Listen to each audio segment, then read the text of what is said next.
This is a 2 News Election 2020 update. Hi, everybody. Welcome back. 6:54 on this election night. Thank you very much for watching 2 News for your election coverage this evening. I want to go to our 2 News political analyst, Rod Decker, for some insight into the presidential election as voters continue casting ballots at this hour and we start getting a look at some of the numbers in some of those swing states. Rod? We have two wise old Pauls, Jim Tabakis, former state senator, a Democrat and chair of the Democratic Party, and Greg Hughes, former Speaker of the House, a Republican. Things don't look so good for your side tonight. Well, you're a little ahead of me on that, Rod, but let me just tell you, interesting developments. We knew North Carolina would be close. More than half the votes have been reported. Trump trails in North Carolina 7%. He has to win that state. The unexpected turn tonight is Ohio. Ohio, with just over half the votes reported. Biden is winning that by 11 points. No one saw that coming.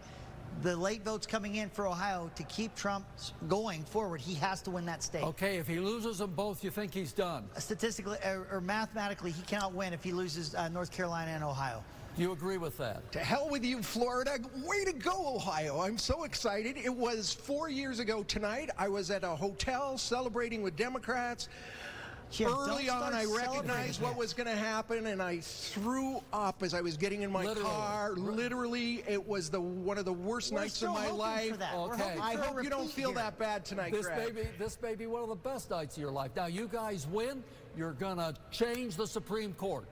Maybe four new justices, all of them democratically inclined. Why do you want to do that? I would do it in a second. Why? Because the Trump era and Attorney General Barr and the rest of his criminals in there, the things they did to get those judges in there was completely wrong. Now, if we do it, it's going to be by the law. Harry Reid ended the filibuster for the lower court federal judges, and Obama himself left vacancies, over 100 vacancies.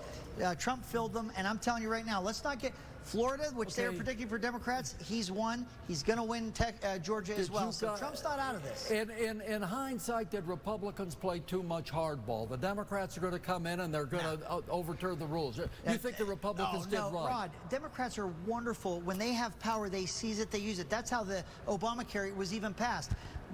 Amy Coney Barrett is going to make a phenomenal justice and no regrets whatsoever. Leader Schumer said, and it's true, we won't forget the malarkey you guys pulled. We're going to go by the rules, but you're going to see big changes. Okay, but it's political. It's in order to make the court decisions democratic decisions. Fair decisions. There's a lot of extremist crazies on the court now, including Amy. She is not a reasonable, sensible person. Democratic decisions.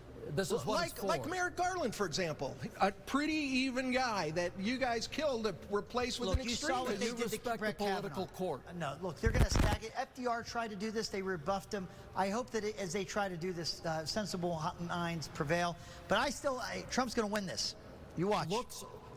Looks good for Biden according to these wise men, and it looks like a big fight over the Supreme Court. Back to the studio.